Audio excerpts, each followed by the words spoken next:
Okay, it's got a big slider door on that side. Another slider door here.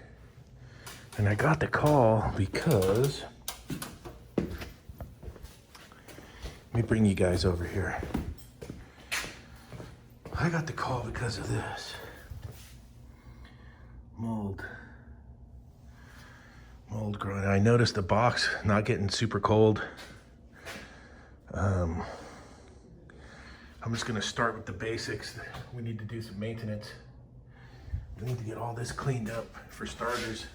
I haven't even checked the charge yet or anything. I'm just gonna clean these. So we're gonna clean these coils for starters, fan guards, fan blades, and the coils. We'll get all that back together. Then we can fire this thing off, go upstairs, check the unit. We'll check superheat on our TXVs also. So let me get the cleaning here. I got the driver and I'm taking off all the fan guards right now. Fan guards and fan blades, and then we'll go have a wash party at the sink. So I'm getting all these off. I just put an extension on these ones. I just put the extension on my fuel. Brushless.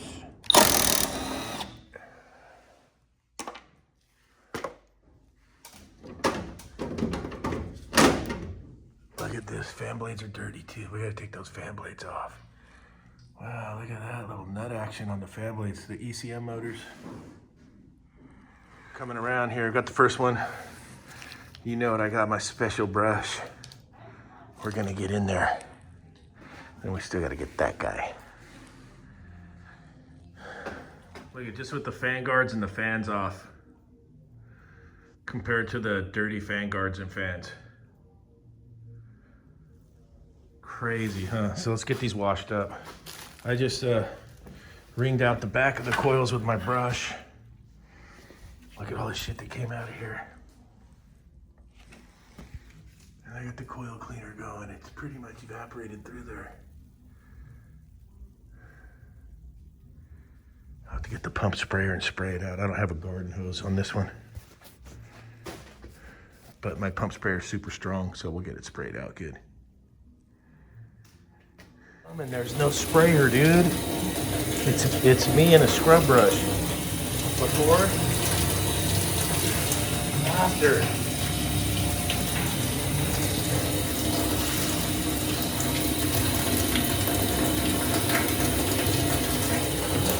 Mr. Scrubby. That's the clean side so far. That side I still have to clean. The coil's cleaned downstairs. And I was checking the superheat. It looked a little high, but it looks like we're a little bit low on charge.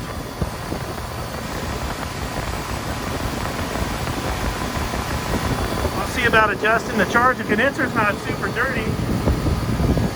That's good.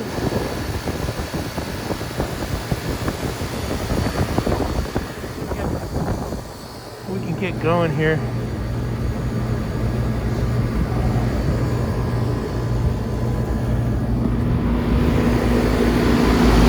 Regular condenser, not like super dirty or nothing. That's good. There, I did see a spigot down there. We could get a hose and wash it out, but let me get a gauge on here. See if we can clear that sight glass.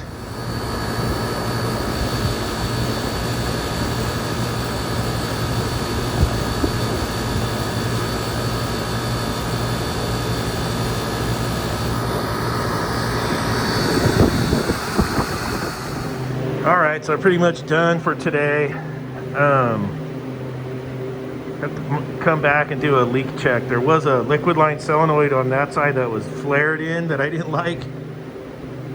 And it's weird. Instead of just putting one solenoid valve, there's two solenoid valves. You can see the wire they ran across to make them both fire off from one stat. Spooky. I wouldn't have done the suction line piping like this either. I'm YouTube policing now. I would have had one P-trap right there with both of these coming out, coming into the top.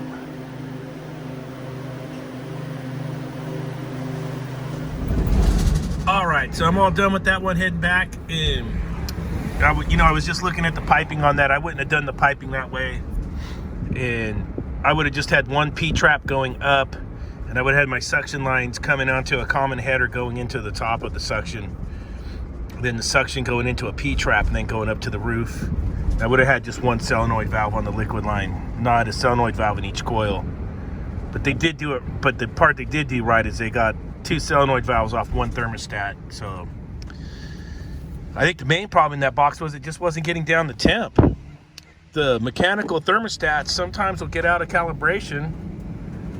Then unless you put your probe where the bulb is and actually spend the time and stay there and see where it's cycling on and off. Like I had it set on that one, you had to put it at 30 degrees on the stat to get the box about 37, 36 degrees. And it would shut off.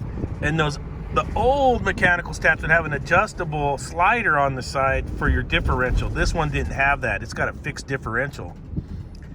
So I had to, after we got the charge corrected and we got the superheat set on the coils and all cleaned up, top and bottom,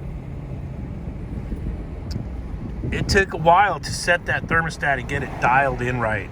So that box should run between 37 and 40 degrees now. And I think that's probably going to resolve their issue. It was running a lot warmer than that when I got there today. So there's an air gap at the back door if you look at the video.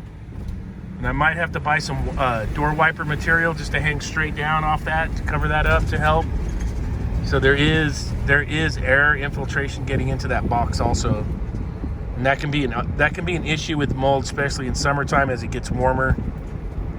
But we'll see how it goes. They should be in good shape now, so we'll see what happens here. So just wanted to give you the heads up on what that is while I'm driving back to the casa. It's what is it, 6:10 in the evening, and that's about it. Do me a huge favor. If you like my videos, smash that like button. And if you'd be so in tune and you want to follow along on the fun stuff, because we got some fun stuff coming, some really fun stuff coming, hit the subscribe button and follow along. I'm going to make a little movie called Rocket Pop, a motorcycle adventure. Oh yeah. God damn, Jimmy. This some serious gourmet shit.